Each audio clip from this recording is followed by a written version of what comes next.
नमस्कार दोस्तों, आज के इस मास्टर क्लास में हम मराठा साम्राज्य के उन सभी हाई यील्ड फैक्ट्स को डिकोड करने वाले हैं जो बिहार जैसे स्टेट सिविल सर्विसेज और ऑब्जेक्टिव एग्जाम्स के लिए बिल्कुल मेक और ब्रेक होते हैं। आज हम सीधे सोर्स नोट्स उठाएंगे और उन तथ्यों पर ऐसी पकड़ बनाएंगे जो परीक्षाओं में बार बार छपते हैं। तो चलिए शुरू करते हैं। एग्जाम के सिलेबस को ध्यान में रखते हुए इस पूरे विषय को 5 हिस्सों में बांटा गया है। शिवाजी महाराज का उदय, उनके उत्तराधिकारी, पेशवाओं का वर्चस्व, आंग्ल मराठा युद्ध और आखिर में वो मराठा प्रशासनिक व्यवस्था जहां से सबसे ज्यादा ट्रिकी सवाल पूछे जाते हैं। खैर, सीधे फेज 1 की तरफ बढ़ते हैं, यानी मराठा शक्ति की शुरुआत और उनके संस्थापक छत्रपति शिवाजी महाराज। अब इन तिथियों को ध्यान से देखिए। ये डेट सीधे क्वेश्चन पेपर का हिस्सा बनती है। 1627 में पुणे के शिवनेरी दुर्ग में उनका जन्म हुआ। 1645 आते आते राजगढ़ और कोंडाना जैसे किले जीत लिए गए।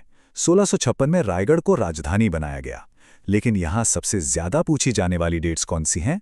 1665 की पुरंदर की संधि और 1674 जब काशी के विद्वान गंगा भट्ट ने उनका राज्याभिषेक किया।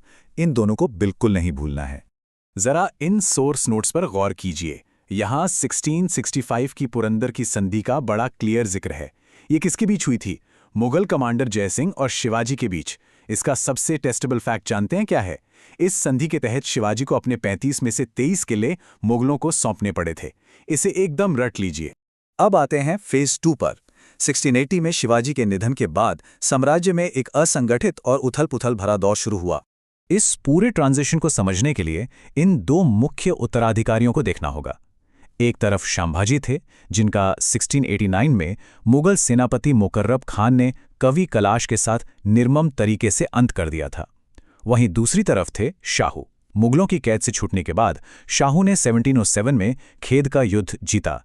ध्यान देने वाली बात यह है कि ये युद्ध ताराबाई के खिलाफ लड़ा गया था, जो उस वक्त एक बेहद शक्तिशाली रीजेंट यानी संरक्षिका की भूमिका निभा रही थी। इसके बाद शुरू होता है फेज 3। ये वो दौर था जब सत्ता छत्रपति के हाथों से निकलकर सीधे प्रधानमंत्रियों यानी पेशवाओं के हाथ में आने लगी और पुणे इस साम्राज्य का नया पावर सेंटर बन गया। पेशवाओं के सीक्वेंस में बालाजी विश्वनाथ के बाद एंट्री होती है बाजीराव प्रथम की।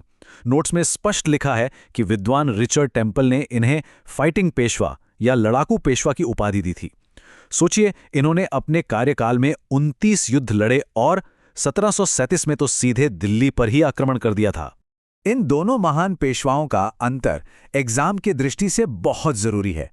बाजीराव फर्स्ट का दौर मिलिट्री एक्सपेंशन का था, जैसे 1728 में पालखेड़ के युद्ध में निजाम को हराना।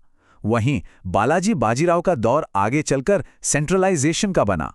1750 की संगोला की संधि एक मास्टर स्ट्रोक थी, क्योंकि इसी ने सारी शक्तियां आधिकारिक रूप से पेशवा के हाथों में केंद्रित कर दी थी। और दुख की बात यह है कि पानीपत का तीसरा घातक युद्ध भी इन्हीं के समय हुआ। आगे बढ़ने से पहले एक मॉक टेस्ट स्टाइल सवाल जो स्टेट एग्जाम्स में अक्सर देखा जाता है। बरभाई काउंसिल के दौरान मराठों का मखियावली किसे कहा गया था? जरा सोचिए, इसका सही जवाब क्या हो सकता है? और सही जवाब है नाना फडणवीस। विद्वान ग्रैंड डफ ने उनकी बेजोड़ राजनीतिक समझ और कूटनीति को देखते हुए उन्हें ये टाइटल दिया था।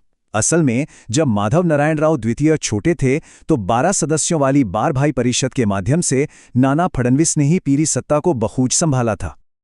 अब चलते हैं फेज 4 पर। एंग्लो मराठा युद्ध, यानी वो कॉन्फ्लिक्ट्स जिन्होंने इस विशाल शक्ति को अंततः बिखेर कर रख दिया। लेकिन ब्रिटिशर्स से सीधी टक्कर होने से पहले 1761 के पानीपत के तीसरे युद्ध का जिक्र आवश्यक है। अहमद शाह अब्दाली के खिलाफ मिली इस भयानक हार ने मराठा शक्ति की कमर तोड़ दी। हार का सदमा इतना गहरा था कि बालाजी बाजीराव इसे बर्दाश्त नहीं कर सके और उनकी मृत्यु हो गई। बस यहीं से अंग्रेजों को इनके मामलों में दखल देने का रास्ता मिल गया। तो यहाँ सबसे बड़ा टेकअवे ये है कि इन तीनों युद्धों का क्रम और इनके नतीजे आपको कंठस्थ होने चाहिए। पहला युद्ध 1775 से 1782 तक चला, जो सालबाई की संधि पर खत्म हुआ। दूसरा युद्ध 1803 से 1805 तक रहा, जिसने मराठा ताकत को काफी हद तक क्षीण कर दिया।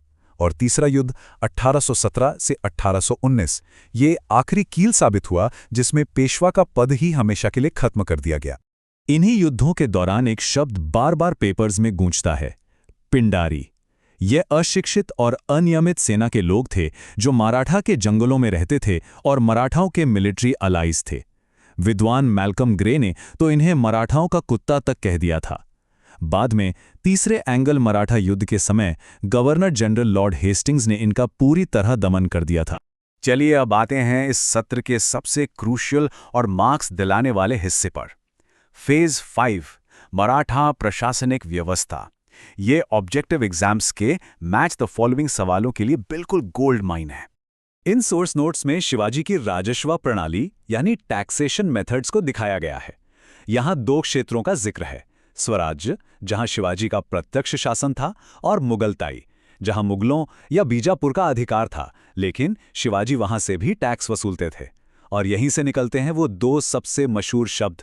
इन दोनों का अंतर बिल्कुल क्लियर होना चाहिए। चौथ, जो कि उत्पादन का 1/4 हिस्सा होता था, ये पड़ोसी राज्यों से इस शर्त पर लिया जाता था कि मराठा उन पर आक्रमण नहीं करेंगे। वहीं सरदेशमुखी इसके ऊपर से लिया जाने वाला एक अतिरिक्त टैक्स था, क्योंकि शिवाजी खुद को सभी देशमुखों का हेड या हेरिडिटरी सरदेशमुख मानते थे। इसे याद रखिएगा।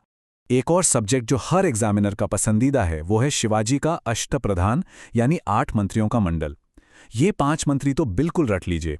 पेशवा यानी प्रधानमंत्री, अमात्य होते थे राजस्व या वित्त मंत्री, सुमंत का मतलब था विदेश मंत्री, वाक्यानाविस इंटेलिजेंस और गुप्तचर विभाग देखते थे, और सरी नौबत सेना के प्रधान कमांडर होते थे। ये लिस्ट टिप्स पर होनी चाहिए। अब ये शानदार टेबल देखिए। ये दिखाता है कि पेशवाओं के कमजोर पड़ने पर पूरा साम्राज्य कैसे अलग अलग क्षेत्रों में बिखर गया। पुणे में पेशवा थे, ग्वालियर में सिंधिया, इंदौर में होलकर, नागपुर में भोंसले और बड़ौदा में गायकवाड़ स्थापित थे। ये मैच द फॉलोइंग फॉर्मेट में डायरेक्ट पूछा जाता है।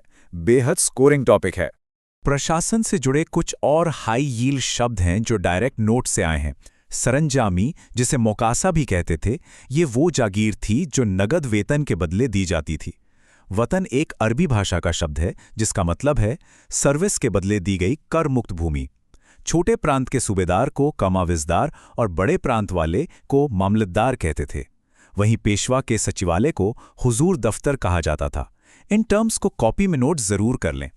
मराठा साम्राज्य एक ज्वालामुखी की तरह अचानक उभरा जरूर, लेकिन उनका ये फ्रैगमेंटेड प्रशासन ही अंततः अंग्रेजों की जीत का कारण बना। अब सोचने वाली बात यह है कि अगर 1750 की संगोला की संधि से सारी शक्तियां सिर्फ पेशवाओं के हाथ में ना जातीं और शासन थोड़ा अलग ढंग से चलता, तो क्या भारत का इतिहास बदल जाता? इस सवाल पर विचार कीजिएगा। आज के इस सत्र में बस इतना ही। इन हाई यील्ड फैक्ट्स का अभ्यास करते रहिए और अगले मास्टर क्लास में फिर मुलाकात होगी।